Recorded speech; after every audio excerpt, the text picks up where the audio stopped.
Spring sunlight streamed into the luxurious neighborhood of Greenwich, Connecticut.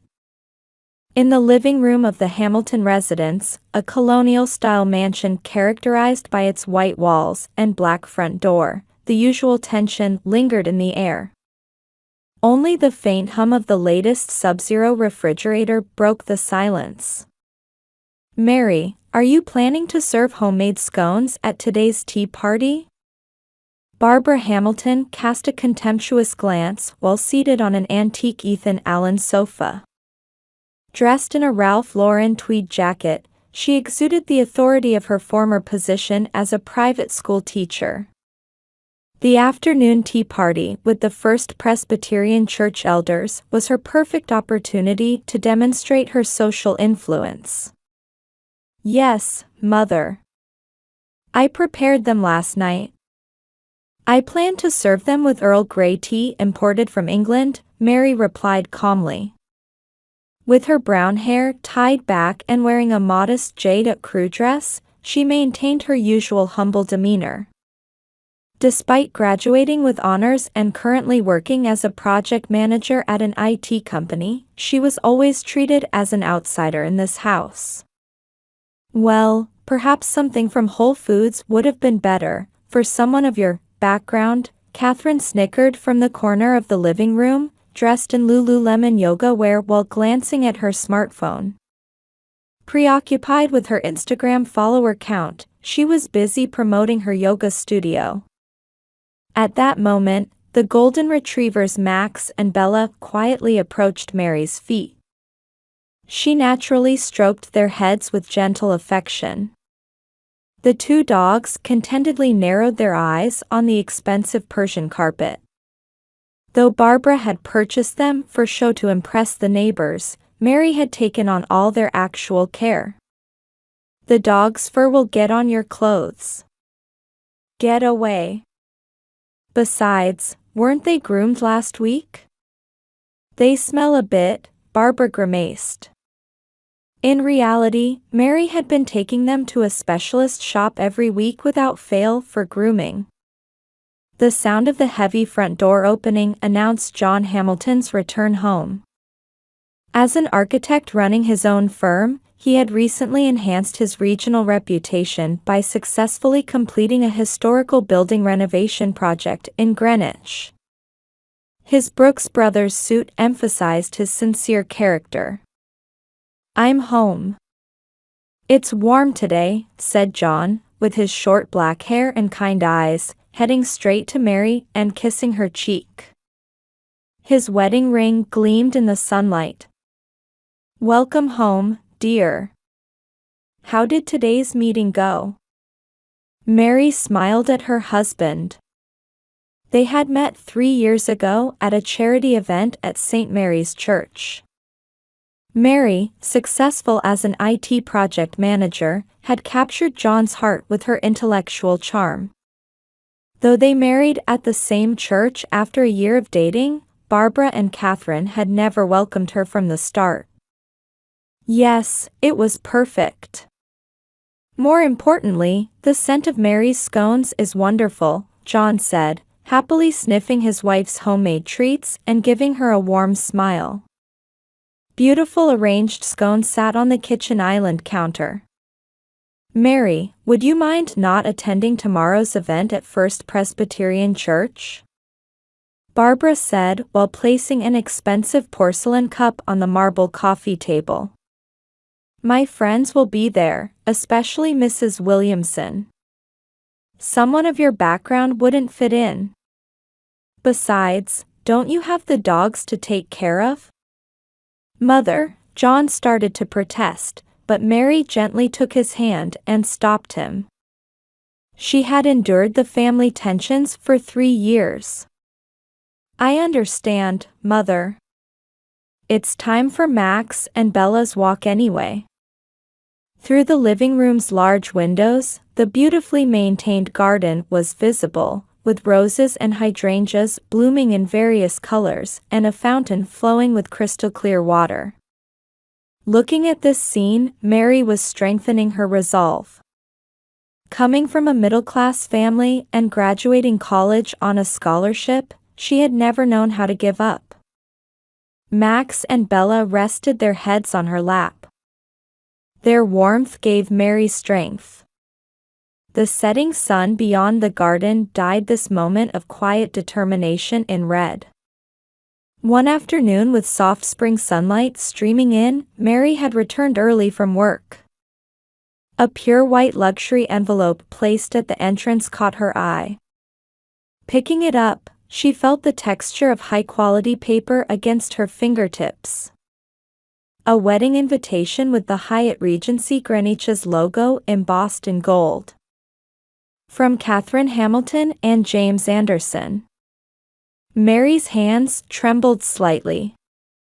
Looking through the seating chart, as expected, her name was nowhere to be found. Next to her husband John Hamilton's name was a blank seat, as if erasing her very existence. She immediately reached for her phone to contact John. After a brief ring, her husband's calm voice answered. "Mary? What's wrong?" "John. Catherine's wedding invitation arrived." "But..." John immediately understood the situation from his wife's halting voice. "I'll come home right away. I'll check with Mother and Catherine." Right after hanging up, the doorbell rang. Through the peephole, she saw Barbara and Catherine, appearing as if they had planned this timing. "Mary, did you receive the invitation?" Barbara entered the living room with her usual haughty attitude. Behind her, in her Ralph Lauren tweed suit, Catherine wore a devious smile. "Yes, Mother. However, on the seating chart, my name." "Ah." "That," Barbara began. "It's Catherine's wish. She doesn't want you there." "Have I done something wrong?" Mary's voice remained calm, though she was deeply shaken inside. Max and Bella huddled anxiously at her feet, looking up at her. "No particular reason," Catherine interjected, in her Lululemon yoga wear, smartphone in hand. "Just that having someone like you, a maid, would ruin the atmosphere of my special day." "A maid?" "Yes, the dog's caretaker." "That's your role, isn't it?" Catherine laughed coldly. "A maid should just stick to taking care of the dogs." Barbara nodded in agreement. "You're not real family, after all," she said with a malicious smile. At that moment, the heavy front door burst open with a loud bang. John rushed in, his face etched with anger she had never seen before. "What have you?" John's voice trembled. His Brooks Brothers suit projected an intimidating presence, completely opposite to his usual gentle demeanor. "Mother, Catherine. Explain yourselves right now." "Johnny, we were just..." Catherine tried to make excuses. "Quiet," John's voice resonated with quiet authority. "Mary is my wife. Denying her is denying me. I don't need family like that." Barbara's face turned pale. "But you, consider your social position." "Position?" John scoffed. "Mother, your so-called position isn't worth a fraction of Mary's worth." Catherine tried to speak, but John cut her off. "Enough. Removing my wife's name from the seating chart is unforgivable. This is your last chance. If you have any apology for Mary, make it now." A heavy silence dominated the living room. The expensive chandelier's light illuminated the frozen atmosphere. "Apologize?" Catherine sniffed. "It's my wedding. Shouldn't I decide who to invite?" True, John's voice rang icily. Then I won't attend either. Moreover. At that moment, Mary quietly stood up. In her and tailored dress, she was strangely composed. John, it's all right, she gently held her husband's hand. I don't mind. Rather. She smiled while petting Max and Bella. Let me take care of the dogs. They're innocent in this. At these words, Barbara and Catherine exchanged glances. There was something unsettling about Mary's attitude, a strange determination. Let's go, John. Mary took her husband's hand. Let's have dinner out tonight. Max, Bella, be good. After they left, Barbara and Catherine remained in the luxurious reception room, feeling an inexplicable chill down their spines. Surrounded by expensive furniture, they were haunted by the premonition that they had started something irreversible. From late spring to early summer, Mary and John steadily advanced their plans. Their new home was in a location comfortably distant from Greenwich's luxury residential area. A house with a spacious yard where the dogs could roam freely. The dogs will be happy here, Mary smiled gently while signing the contract with the real estate agent. In her and Taylor navy suit, she maintained her usual modest demeanor but emanated strong determination. Yes, without a doubt, John placed his hand on his wife's shoulder. The clean impression from his Brooks Brothers suit reflected his sincere character. The preparations proceeded meticulously. Mary kept detailed daily records.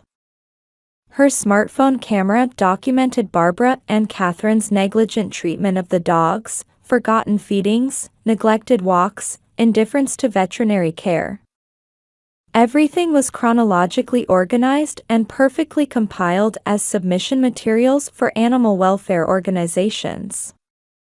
Yesterday too, Barbara didn't even notice when Max wasn't feeling well, Mary said while uploading evidence photos to the cloud at her computer.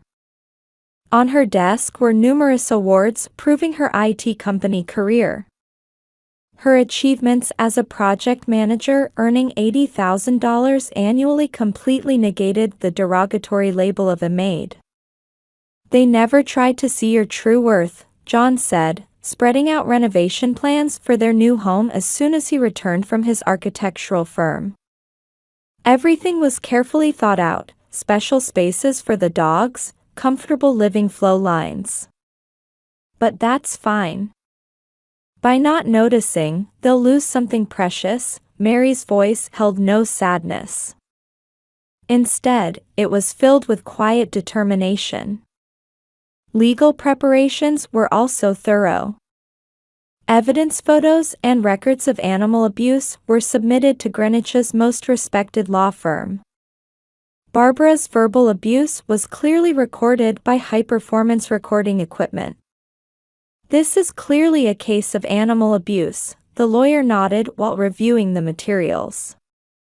Especially, purchasing expensive purebreds for show while neglecting proper care constitutes a serious violation under state law. Preparations for the new house continued steadily. Carefully selected furniture from luxury stores would soon adorn Mary and John's new life. An Ethan Allen sofa, latest Sub-Zero refrigerator, and most importantly, numerous comfortable facilities for the dogs. The meeting with the moving company is also complete, Mary marked the final checkbox on her schedule.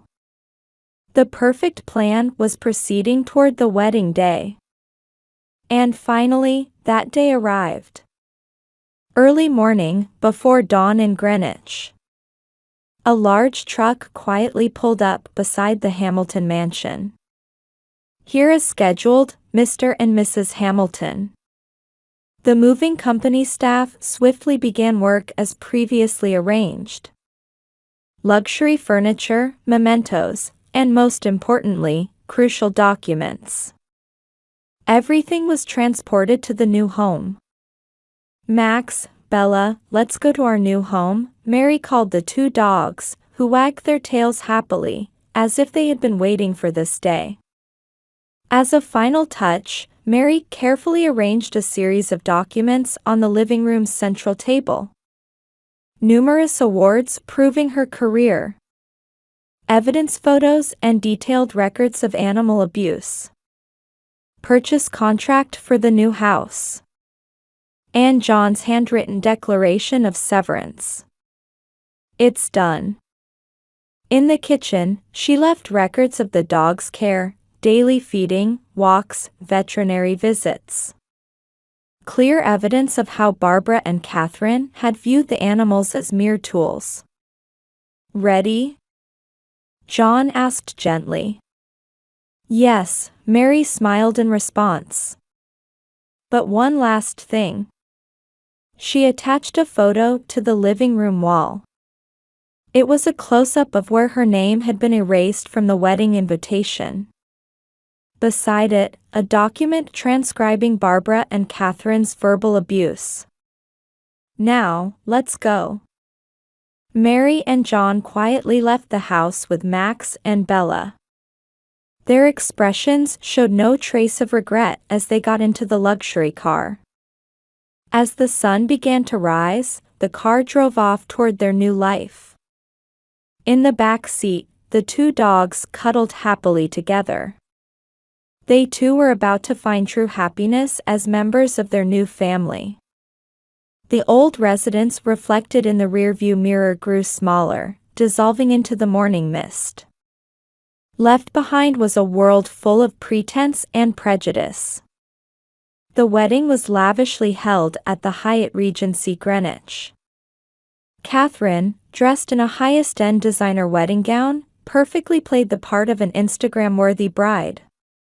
Barbara strutted around the luxury venue in her custom Ralph Lauren dress as if she owned the place. However, throughout the ceremony, John's seat remained empty. Johnny isn't feeling well. Barbara repeatedly made this excuse to concerned relatives and friends. However, the First Presbyterian Church elder's eyes held a hint of doubt. Late that night, Barbara and Catherine returned to their stately colonial-style mansion in a black limousine. Well, the wedding was a huge success, Catherine said proudly, lifting the hem of her expensive dress. It was really better without that maid. Yes, indeed, Barbara agreed, but there was a slight anxiety in her voice. Because as they approached the entrance, they had already noticed something was wrong. Max? Bella? Catherine called out, but there was no usual greeting from the dogs. Opening the heavy black front door, an unusual silence enveloped them. The expensive chandelier's light illuminated the eerily quiet space. Mary? Where are the dogs? Barbara's voice echoed emptily through the spacious hall. No response. No way. The moment Barbara stepped into the living room, she froze. On the table was a neatly organized pile of documents. On the walls, countless photos were posted. The space surrounded by luxury furniture had transformed into a courtroom indicting their crimes. This is...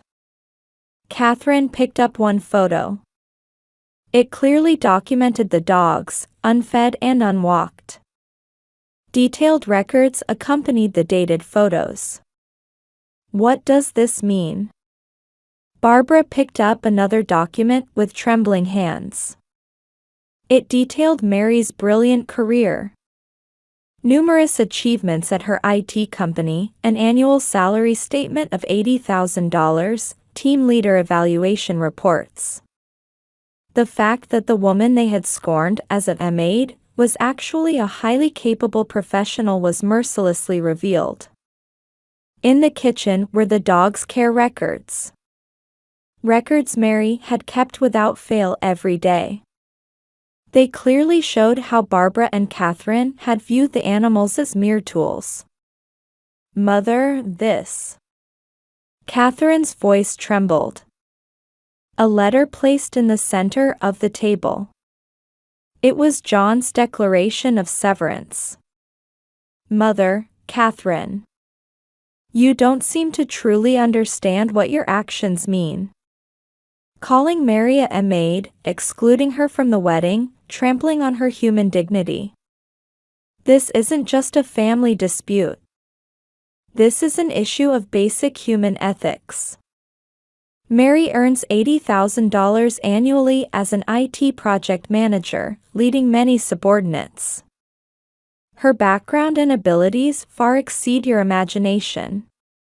However, more important is her character as a human being. She has sincerely cared for the dogs you purchased for show and then neglected. You might not understand her affection and sense of responsibility. As of today, we are completely severing ties. Max and Bella are coming with us, of course. Detailed records and evidence have already been submitted to animal welfare organizations. Goodbye, John." "No. Johnny." Barbara's legs gave out. She collapsed onto the expensive sofa while Catherine meaninglessly fiddled with her new wedding ring. This must be a dream, it has to be. But it was undeniable reality. More than half of the house's furnishings were gone, and the dog's living area was completely cleared out and even disinfected. "My social position." Barbara's murmur had an empty ring. Her standing at First Presbyterian Church, her reputation in Greenwich society, everything was at risk. The evidence of animal abuse was too clear. Catherine's smartphone rang with an Instagram notification. Her followers were beginning to comment on her wedding photos. But now, they painfully understood the ugly truth hidden behind those glamorous photos. "What should we do now?" Barbara's question dissolved into the cold air of the luxurious reception room. Surrounded by expensive furniture, they felt true loneliness for the first time. Spring sunlight poured down on the quiet residential area. Mary and John's new home stood at a comfortable distance from Greenwich. In the spacious garden, colorful flowers bloomed in profusion, and clear water flowed from a fountain. "Bella, Max, come here." At Mary's call, the two golden retrievers came running happily. Their coats were glossy, their eyes bright with life. Mary, in her casual and tailored dress, happily petted the two dogs. A year had passed. Mary had been promoted at work, rising to department head with an annual salary of $120,000. John's architectural firm was also thriving, with his reputation in the region growing even stronger. "Is everything ready for today's garden party?" John came out to the garden wearing a casual Brooks Brothers shirt. The table was set with Mary's homemade scones and cakes, alongside an elegant tea set. "Yes, perfect."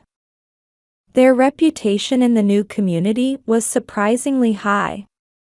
Their sincere and warm personalities, along with their deep love for animals, had captured many hearts. Meanwhile, in Greenwich, Catherine's marriage had fallen apart in just 6 months. Her husband's infidelity was discovered through Instagram direct messages. Her influencer activities also rapidly lost support as rumors of animal abuse spread. Barbara's situation was even more miserable. The First Presbyterian Church elders took the animal abuse seriously and removed her from important church positions. In Greenwich society, fewer and fewer homes invited her. Johnny, mother wants to reconcile. Catherine sent numerous emails. However, John's resolve was firm. They'll never understand what true family means, John said, embracing Mary's shoulders. The garden party began. New friends arrived one after another, a university professor couple from the neighborhood, the local animal welfare organization's representative, John's architectural firm clients. They were all touched by Mary and John's sincerity and dedicated love for animals. "Mary, the garden design is wonderful," one friend exclaimed. Mary smiled gently. "Thank you. But the real credit goes to these two," she pointed to Max and Bella playing on the lawn. The two dogs were happily playing with visiting children. Their expressions were completely different from the worried looks they had shown at Barbara's house. During the party, Mary's smartphone rang. A message from an acquaintance in Greenwich. "Mrs. Barbara has been removed from the church's deacon board too. The events at Catherine's wedding have finally come to light." Mary didn't finish reading the message, putting her smartphone back in her pocket. She had no need to look back at the past now. "Everyone," Mary raised her glass. "I'm truly happy to celebrate our first anniversary of our new life with dear friends today." John held his wife's hand. Max and Bella nestled at their feet. True family isn't about blood ties or social status. It's about relationships where we care for and support each other. That's the answer we've found. In the spring twilight, warm laughter echoed through the garden. Champagne glasses sparkled, and the scent of roses wafted through the air.